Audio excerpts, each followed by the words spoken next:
when we were thinking about this, and it came slightly after the Regensburg address in September 2006, Pope Benedict's Regensburg address, I looked at the previous histories of fruitful dialogue between Muslims and Christians and Muslims and Christians and Jews. And I found that throughout history there had been dialogue, but it had only ever been fruitful on the margins of the religions, as it were, not at the mainstream. At the mainstream, since the end of the 19th century, there was a kind of global parliament of religions approach, whereby people would get together and be nice to each other from different religions and sort of, maybe eat together and say nice things. But they never really touched the heart of the religion, and they never really touched the mainstream orthodoxy. And they never had much trickle-down effect. And it became a kind of class of people who did interfaith dialogue, and they weren't, that class of people wasn't very influential in their own communities. It became kind of as if interfaith were a separate thing. So that's the kind of Parliament of Religions approach. But over history, there have been a number of successful, and by successful I mean where people learn from each other, successful approaches to dialogue, but none of them have been central. So the most obviously successful ones were Neoplatonism and Neo-Aristotelianism.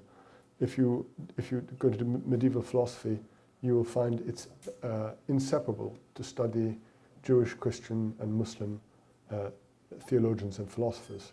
And even in Latin, they're always referring to the Arabs, and they knew those texts quite well. And those medieval Arab philosophers themselves were, from Al-Farabi onwards, were studying the classics. They're studying Plato and Aristotle and Plotinus. And then, of course, you've got Neo-Aristotelianism. Ibn Rushd, Thomas Aquinas is highly indebted to Ibn Rushd, and Ibn Rushd is highly indebted to, what they call the theology of Aristotle, but it's actually all Plotinus. And then some to Aristotle himself. And then you've got some fringe movements. So, for example, things like alchemy and astrology, traditional astrology, Ptolemaic astrology, based on Ptolemy's Quatrobiblos, comes through the Arabs, what they call the Arabs. So, for example, in this country, in Britain, you have somebody called William Lilly, who was an astrologer during the Civil War, and he publishes a very influential book called Christian Astrology. But in fact, it's got nothing to do with Christianity or even Islam. It's taken all from the Arabs, but it has very little to do with Islam either. It's actually all, or the Greeks. It's not even to do with Ptolemy. It's actually all Babylonian astrology and Hermetic astrology. So there's conversations like that. There have been conversations in Masonry, conversations in various sort of fringe occult borders of the religions, but nothing central. So with a common word, we wanted to find and there's, of course, in the last 200 years, I haven't mentioned this, but I should perhaps, there's been a movement really from sort of Aldous Huxley and sort of William James onwards, which have a kind of proposed mysticism as a common ground between various religions. And this is carried on right through till now, and quite a number of works have been written there. And of course, that's not central either, because not all practitioners of religions are interested in mysticism. So in the common word, we try to put propose love as a central platform. And of course, this is obvious in Christianity, because the two greatest commandments are commandments of love. And I think it's obvious in Islam and in the Quran. But it has to be said that some Muslims wouldn't know that, even though there's a lot of text in the Quran. Of course, the loving, Al-Wadud, is one of the names of God. And as I argue this in my book, there's a copy here anyway, there are 40 different kinds of love, literally 40 different kinds of love mentioned in the Quran. And in fact, in the Quran, 40 different names. In fact, in the Quran, Rahmah itself, of course, is a form of love, and that is one of the best knowns. Bismillahir Rahmanir Rahim. The all compassionate, sometimes translated, the all merciful. mercy is a form of love. So, so it is something that we hoped would become a central platform. Now, the relationship of Islam and Christianity to theology itself is different. Theology is more of a central preoccupation in Christianity. It isn't so much in Islam. We have a slightly different approach, and what is central to Islam, or at least from the 2nd or 3rd century onwards, is aqidah, which is doctrine, which isn't strictly speaking theology at all. Nevertheless, there has been some theology, what we call kalam, and there has been some systematic theology. So I didn't, in a common word, I didn't try to get into theology as such, especially because if I may say this, Christian theology is really post-Nicene. It isn't so much in the Bible. If I'm wrong, do correct me, but that's my impression of it. So that was the reasons. And I mean, I leave it to others to judge how successful it's been, but it has been successful from our point of view in providing a platform for various other initiatives we launched, including the World Interfaith Harmony Week, which was based on love of God and love of the neighbour. Right, well, now I want to talk a little bit about love itself. So I started to become interested in love when I was at Princeton doing my BA, my first degree. And it was in an odd way because I had a number of people I knew who either killed themselves or were killed out of love, out of falling in love. And this happened a lot. And I'd come from a prep school and from the public school, so 9 years in British prep schools and public schools, and we didn't have much contact with the opposite sex, or any at all, rather. So all of a sudden, I come to Princeton, and then I was exposed, everybody's falling in love around me, and I see people behaving in very strange ways, and people dying and people killing themselves. I knew at least 5 people who killed themselves or died. One of them was, in the 80s, it was a time where we had certain amount of terrorism, anti-Jordanian terrorism, sort of by radical Palestinian factions. So I had a guard with me. And at night, we used to have a part-time guard who was from the local police. Then local police Princeton was Trenton. So I had a part-timer from Trenton. And we had two chaps that were from the Trenton police force. One day, one of them didn't come to work, and I asked what happened. And then his partner, who was actually his supervisor, came back and said he'd been killed. And I asked the story, and apparently he was in a bar, and of course he was married, but then he sort of separated from his wife. And his girlfriend, who was a policewoman, came in, and he was going back to his wife, and she came in, and she pulled out her gun, and then she shot him point blank and killed him. And then after she killed him, she proceeded to hug the body, and she said, "If I can't have him, no one can have him."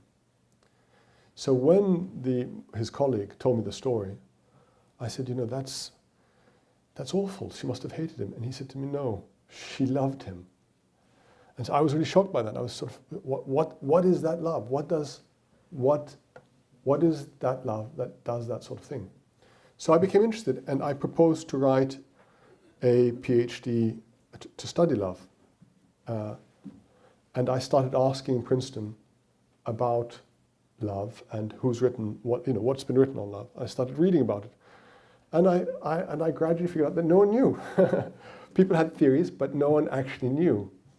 So I applied to Stanford and Harvard, and Cambridge to do a PhD.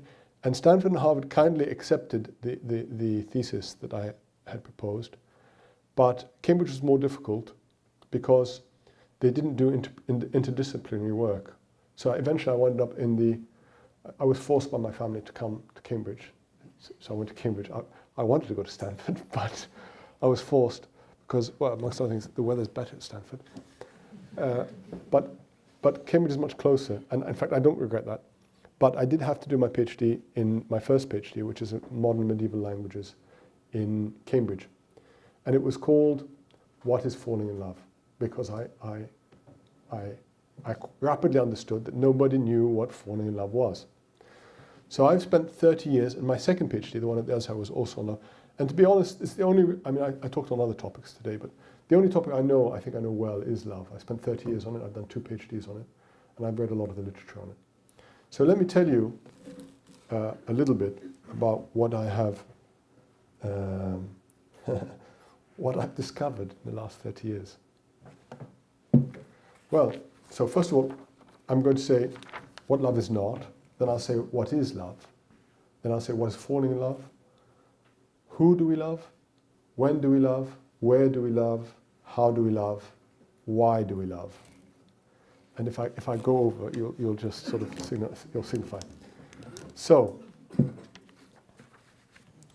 just before I start, now the most common objection, I used to get, as you can imagine, endless jokes from my colleagues at Cambridge and my friends when people said, "What are you studying?" I'd say, "Love," and I would get endless jokes. And then the next response I would get is, "Why do you need to know what love is? Surely we just need to feel love. That's all. Feeling love is important. If you know what love is, perhaps that will ruin love." So that's the first objection. No, it actually doesn't affect you at all if you know what love is. It actually helps you to direct your love, to strengthen your love or to weaken your love. And that's the first point. And the second point is, love is too dangerous to not know what it is. Because unless you know what it is, you won't be able to control it and direct it. And if you don't control it and direct it, it's very powerful and it can move you in the wrong way. It can end your life. You can wind up killing someone or killing yourself. You can just ruin your whole life. And this is sort of slightly off the topic, but there's a very beautiful book by Ibn Hazm called Tawq al-Hamama, the ring of the dove. And one of the things that he brings forward is that when you're young, when you love for the first time, there's something about your first love which is very, very powerful. In Arabic, we have a line of poetry. It says, "نقل فؤادك حيث شئت من الهوى فما الحب إلا للحبيب الأول." Let your heart go wherever it likes out of passion. Your first love is your true love. And Ibn Hazm talks about this lost love in his book, the Collar of the Dove, and sort of laments it. And it is true, your first love will be your most powerful because you give yourself to it in a way in a naive way. And I'll explain why in a second. So it is important to know what it is. Otherwise, you might wind up somewhere where you don't think you can come back from. Not going to make some big claims, but I will prove them. And by prove them, I mean I'll prove them. I'll give you the intellectual tools to try them out for yourself, and that I think constitutes sufficient proof philosophically. So each scientific discipline tries to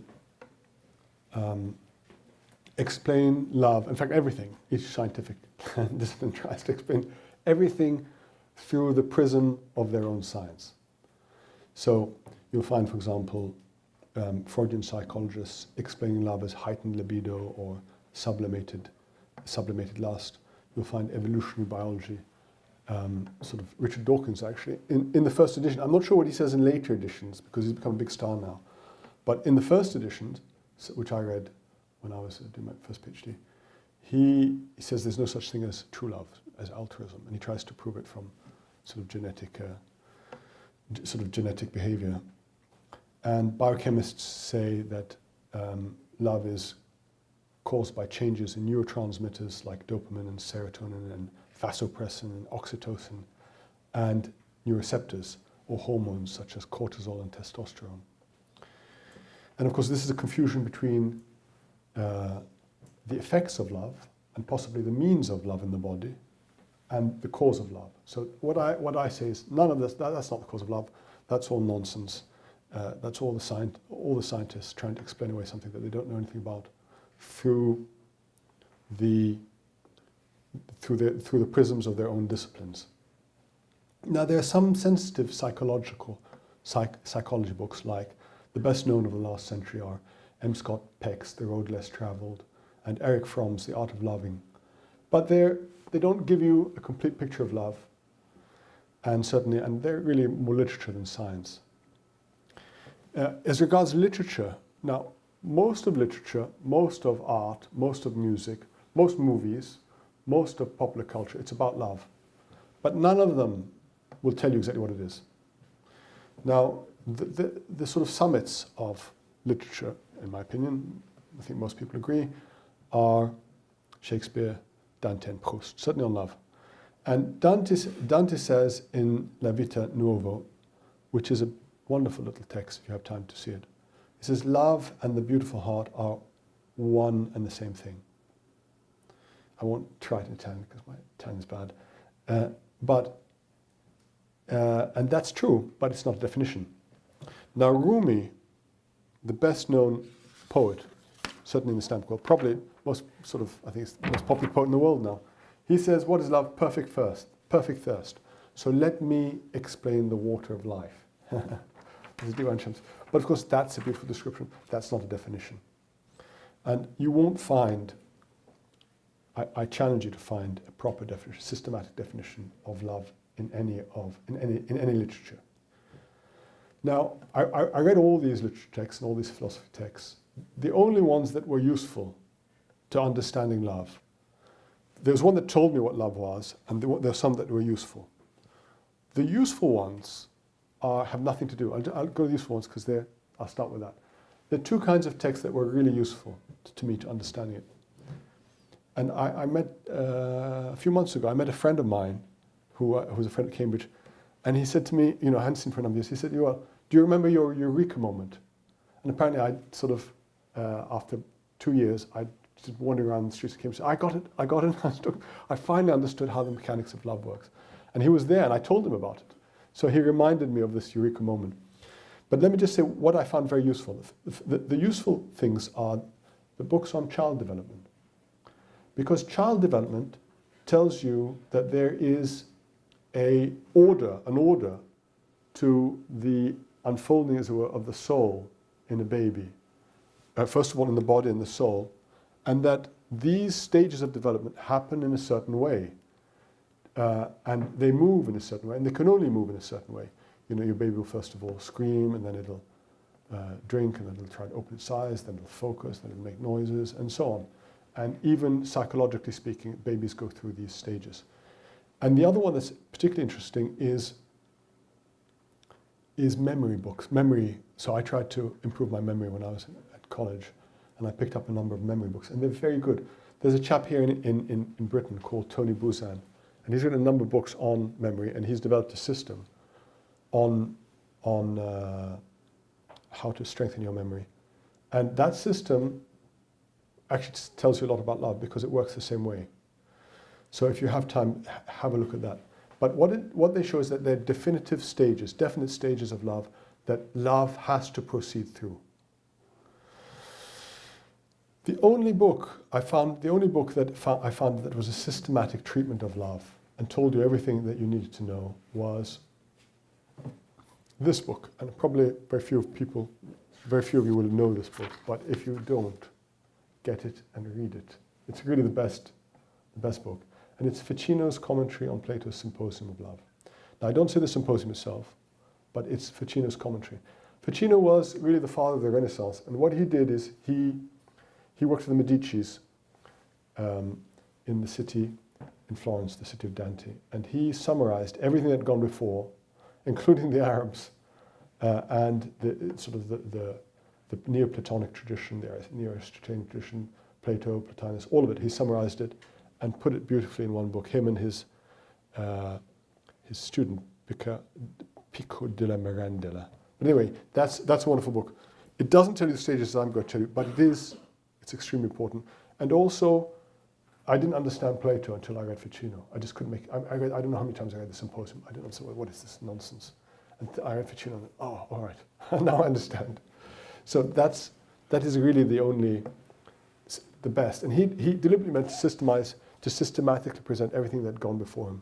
So I do highly recommend that. Now, that's a brief view of what is love, and I'll tell you why it's a mystery in a second. But before I say what it is, would anyone like to hazard a definition? What is love? Anyone know? Taking care about. Taking? Care about. Care about. Well, but is that a definition of love? Can you not love someone without contact? There are stories, in fact, in chivalric love, where people have never seen it. They just fall in love with an image, and they fall madly in love with an image, and they've never actually seen it. Dante, this is true. Dante relates in La Vita Nuova. He fell in love with, of course, Beatrice, who was to become his guide in the Divine Commedia, and he couldn't go near his beloved. Every time he did, he fainted. He couldn't take care of it at all. He would faint, and he would know when she was close, and he would suddenly faint. He would see her sort of mystically. And people, his friends said to me, "What kind of love do you have? You can't even, you could never be able to marry her. You can't, And then she died. And this is really, one of the greatest loves in history. So let me tell you what Plato says. Plato's definition of love, and Plato, if you know Plato, Plato doesn't usually give you answers except Deus ex machina. So something has to come out from outside the story. You've got this kind of Socrates asking questions, and then when he actually does want to give you an answer, it's usually get someone from the outside to tell you. And so he says, so in the Symposium, there's a priestess called Diotima, and she tells Socrates, that love is not a longing for beauty itself, but for giving birth in the presence of beauty. So it's giving birth in the presence of beauty, whether in the body or the soul. So that is a pretty good definition of love.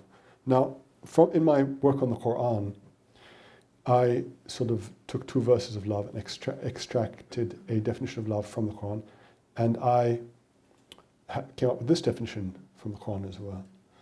An inclination towards beauty after being enthralled by it. So in Arabic, al-maylu ila al-husn ba'd al-i'jab bih. So inclination. Why inclination? Because you don't necessarily move. There may not be any movements. So it's an inclination towards beauty. You always love what is beautiful. And you always have to be enthralled by it because you've got to recognize it. But, of course, you can see a different aspect of beauty from someone else. Now, there's different kinds of beauty. There's beauty of form, and that's the outer beauty. And then there's beauty of soul, which is inner beauty. But that's the definition of human love. That's so. So that means if you're inclined towards beauty, a beautiful object, that means that you seek to give yourself to the object. So love is a gift of self. That's not a definition, but that's what it does. So it means giving all of yourself, all of your time, all of your energy, all of your soul. Now mercy is a lesser degree, because when you're merciful to something, you give them something. But when you love someone, you give them you, all of you. But God's love is different, because God has to give, before he gives you him, and I've written this both in the Thinking Person's Guide and in the Love Book, before he gives you him, which is guiding you to him, he has to give you, because you see, of course, you don't exist. Your creation is a gift from him. So the first gift is a gift of mercy, and the second gift is a gift of him. And this is, when Moses is asked in the Quran by Pharaoh, who is your Lord? In other words, what is his essential nature? He says, the one who gave everything its particular creation and then guided it to him. That is the double gift that is the definition of God's love in the Quran. It's an amazing philosophical and theological definition, perfectly accurate, in just one small phrase. This is in Surah Taha. Now, I said after being enthralled by it. Why being enthralled by it? And this is important.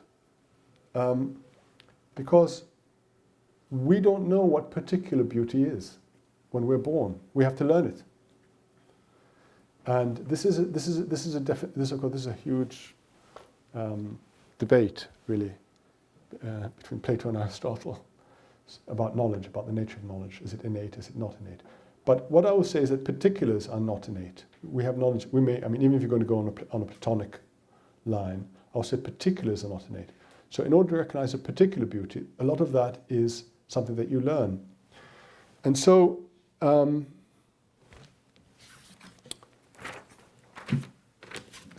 love starts as a triangle. Now, I have a chapter in my book called Triangular Love. And has anybody read Don Quixote? Yeah. Well, you see that in Don Quixote, when Don Quixote falls in love, he falls in love with Dulcinea, and because he decides to fall in love. And of course, the Dulcinea in his mind is nothing to do with the real Dulcinea. The real Dulcinea is a rather, in Cervantes' description, a rather unattractive, manly wench. And the Dulcinea in his mind is the summit of all perfection, of all beauty. And he goes around the countryside challenging people to recognize the beauty of his Dulcinea. Because he's not in love with that Dulcinea, he's in love with the Dulcinea in his mind. And love starts like that. So there's a verse in the Quran about this that, I won't quote it, but it's verse 14 of Al Imran, that love is doubly removed initially. Now gradually it is doubly removed from between the subject and the object. The subject of love, the lover, doesn't actually know the object to start with. He has an image, or she has an image, and then she tries to fit them in. And gradually he comes to know the real beloved. Now, so that's kind of universally true of love. And when you get to know your beloved, you either fall out of love, and this happens a lot as you get to know them, or it leads to a different kind of love. Now, the end of love, what happens at the final stage of love is death. If you love something, you will die in the beloved. There is a connection between, in Latin languages, between mor and amor. And it is first of all, it's the death of the ego. In Arabic, we have a certain connection between sakra, which is the closing of death, and sukr, which is drunkenness.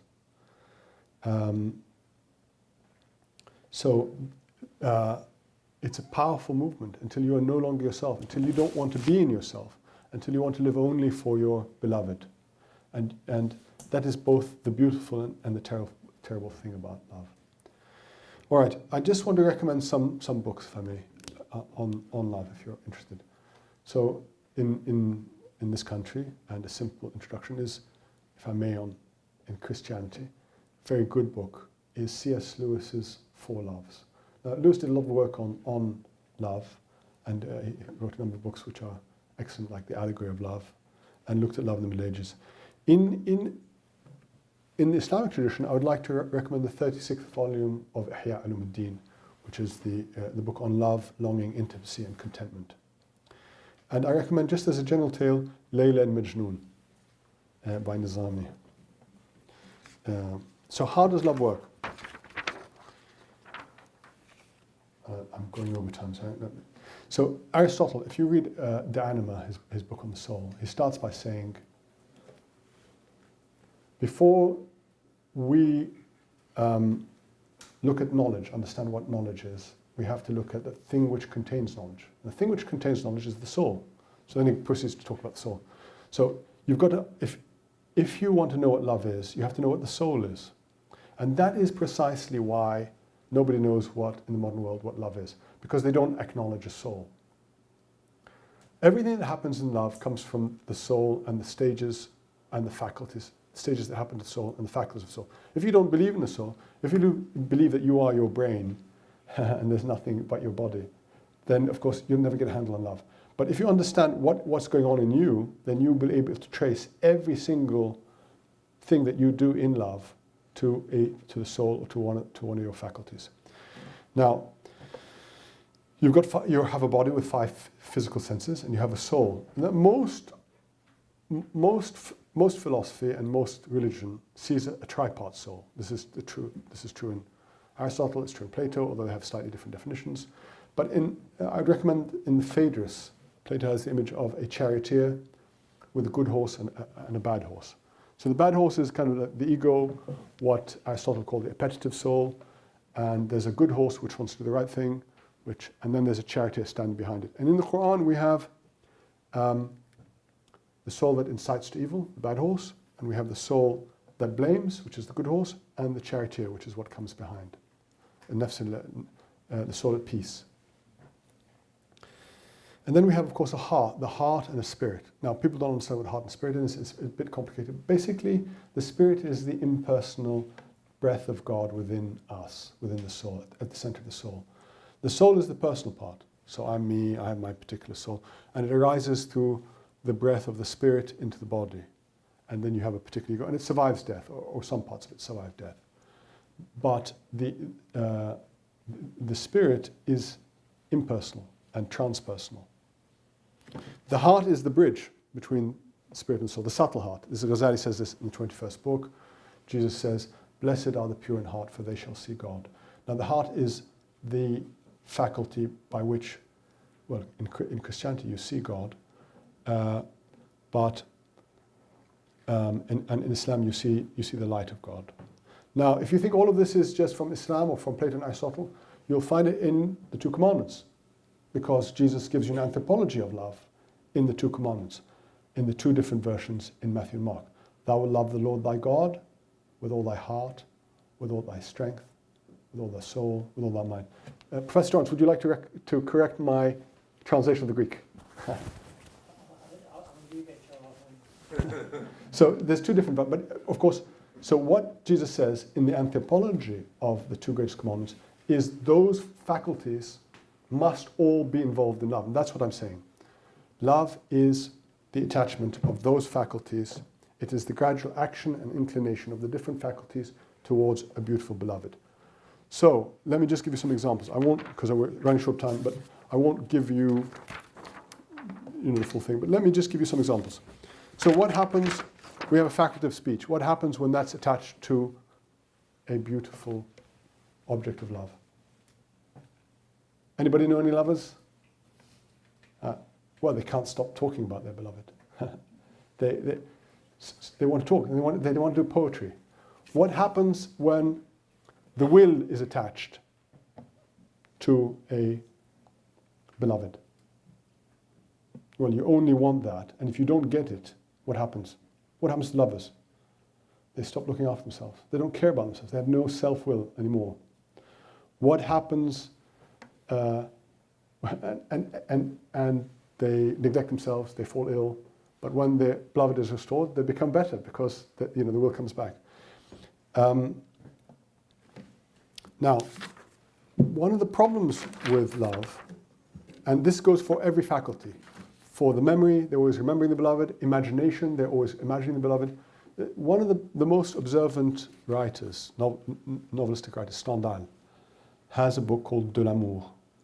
And in De l'Amour, and my first picture was largely on De l'Amour, and a book where he plays out the theories of De l'Amour called Le Rouge et le Noir, the Scarlet and the Black. He has I don't know if you've been to Salzburg, but there used to be Salzmine in Salzburg, and there are still. And he has an image of what he calls Le Rameau de Salzbourg. And it's a twig.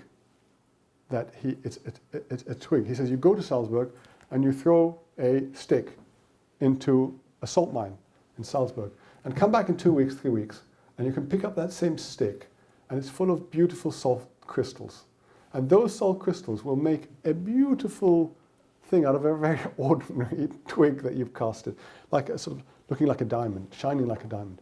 And of course that's what your mind does to your beloved when you start falling in love. Right, now just to tell you quickly, there's 2 different things there are two different subjects in you. And I mentioned this a little bit. One is the ego, and one is the pure soul. Now, the ego wants to love itself through its objects. So most of ego love is about conquest.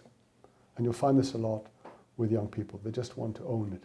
There's the best passage in literature is in a Russian book by Lermontov, called The Hero of Our Time, if some literature students want to look at that.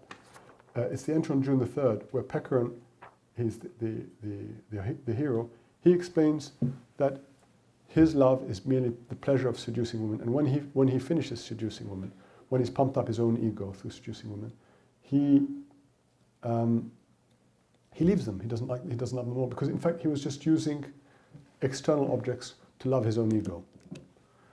Now that kind of love will lead, if it's allowed to go on and it doesn't short circuit it all the time back to the ego, it will lead to suicide or collapse, because what happens is you start to conceive of an infinite love for a finite object. And sooner or later the lover will die. The ego will die, because you can't be with that person forever. And that person is finite. So you can't, so love is actually made for an infinite object. And there's a verse in the Quran, the key verse in the Quran, which is 2165 about this. This is Alladhina Amanu. Well, I don't know Arabic, but it says, amongst people are those who set up rivals with God. But those who love God more. Now that's speaking about love. Rivals, in other words, loving God as they ought to, loving their rivals as they ought to love God. But love of God is always more, because it's an infinite love for an infinite object. All right, I'll just say a few words. All right, what is the object of love? The object of love is always beauty. There's a hierarchy of beauty from the particular to the general, from outside to inside. In fact, diotoma from the human to the divine. Diotoma mentions that hierarchy in that speech that I mentioned in the symposium. Now, but beauty makes love and induces love, but it also, love adds beauty. So that's kind of a vicious sort of circle, what I call the higher circle of love. The more you love, the more you see beauty. The more you see beauty, the more you love, and so on, in a kind of infinite vicious circle. And there's a lower one, of course, that goes on. Now, what is falling in love? The falling in love is when this happens automatically. If you take a ball and you start rolling, if you roll it in a flat room, well, it'll only go as far as the force you put into it. But if you start rolling it down a hill, it'll catch its own momentum. And you see, people, when you're in love, it happens automatically, and there's this kind of internal chatter, and it's just taking off the whole time, and you're out of control. And that's falling in love. It's the automatic, sort of self-generating love, when it becomes a process like that in the soul. Now, when is love? Well, love is all the time in your soul. You don't do anything except out of love. That's why people need to study love, because everything you do, every decision you make, if you choose peas or carrots, that's love.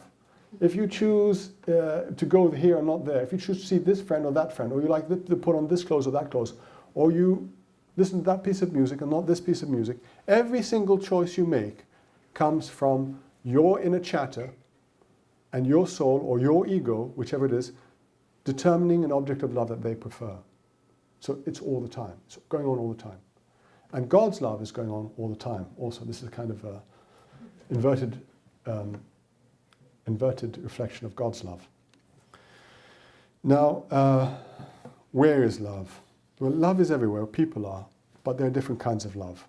And people love in a different way in accordance with their own souls. So irascible people or choleric people love in a choleric way, sanguine people love in sanguine, and so on. I won't go into that all the time. Now, why? Why is love? And I think I'll just end there. Why is love? Now, in the spiritual life, there are three ways to God, and they are the way of knowledge and the way of works, or the way of will. These are the three faculties: knowledge, will, and sentiment, and the way of love. Now, if you do the way of works, so I'm going to do something for God or for your fellow person. As soon as you do it, the ego will tell you, oh, so you're going to say, I'm going to give away some money. I'm going to volunteer some time to charity. As soon as you do it, the ego will be right there and say, oh, you're a great chap. you've just done this good act. And so you'll actually wind up loving yourself more. You'll develop religious pride. And this is what St. Paul says in 2 Corinthians, in not so many words, 2 Corinthians 13. So as soon as you do an act, if you don't have love, you will just pump up your own ego, because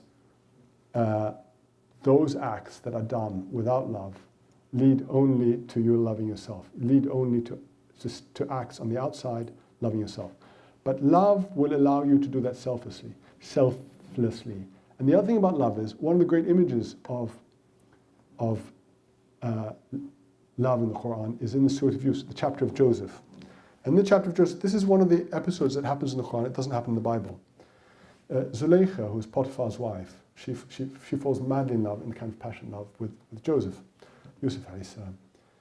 And so she hears women of the city gossiping about her, and she says, okay, I'll bring them all. So she summons all the court women, and she puts before them a knife and fruit. And then she calls Joseph. And Joseph comes out, and he's really the most beautiful man ever created, or so the commentaries say. Anyway, they see that, and they say, that's not a man, that's an angel, that's a glorious angel. And they, instead of cutting the fruit, they cut their own hands off, and they don't feel it. So love will see you through pain. Of course, hands symbolize actions. You won't feel your actions. You won't have your actions anymore. But love will see you through your pain and your death without pain. One of the great companions of the Prophet ﷺ, who was buried in Jordan, Abu Ubaidah Amr ibn Jarrah, he's buried in Jordan and he died in the. So the Caliph Omar, there was a plague in the 19th year of the Hijrah, and he refused to leave his armies. He was the commander of the armies in Jordan. He refused to leave the armies, and so he died in Jordan, and he had the plague. He got the plague with his armies and refused to leave, even though Omar told him to leave. He refused to leave, and he died with them. And as he was dying, he said, I'm just translating, choke me with your choking, as he was dying. Just so you know that I don't care, because I love you. He's telling God. And so may God grant us all that kind of love. Thank you.